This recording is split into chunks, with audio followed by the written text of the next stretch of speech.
I was one of the optimists that felt the rovers would survive the first winter and that we would have an extended mission. But I never thought they would last through 3 Martian winters and continue to explore for 5 years. We thought that, we were going to be lucky if we got 3 months out of these rovers. We've got 5 years out of these rovers and they just keep going. And it seems like every day is better than the day before. The mission just keeps getting better and better and better the longer it goes. How do I feel about the fact that it's going on for 5 years? Exhausted. I mean, really tired. Everyone on the planet Earth is sharing in the experience of exploring the surface of Mars through our 2 surrogate children, Spirit and Opportunity. You're seeing Mars with 3D color stereo vision, just as if you were standing there yourself. The rovers are just about your height, and so they see the world from your perspective, and just as you would see it if you were there. Now, they are well named. Opportunity really has been incredibly opportunistic and lucky. It basically found water from its lander, found its own heat shield, and we were able to examine for the first time a heat shield that was used on another planet because it happened to land nearby. Spirit really has had to have a lot of spirit to keep going.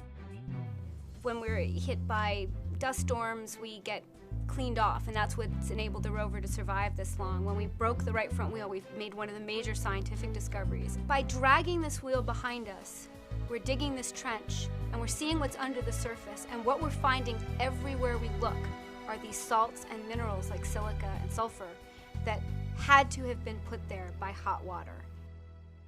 This last winter, when we had to park for more than 9 months in the same location because we just didn't have enough power to drive, the one thing we could still do was take pictures. And we did take, over the course of many, many weeks, sort of 1 frame at a time, this beautiful, high-resolution, full-color image of the location around Spirit.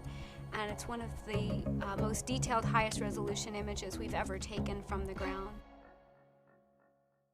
Getting to Victoria was great. I mean, it was 21 months of trudging endlessly across these plains and hardly seeing the scenery change at all. I mean, Victoria's out there. We've got the orbital images, we know where it is, we know how far it is, we were measuring distance to the nearest meter.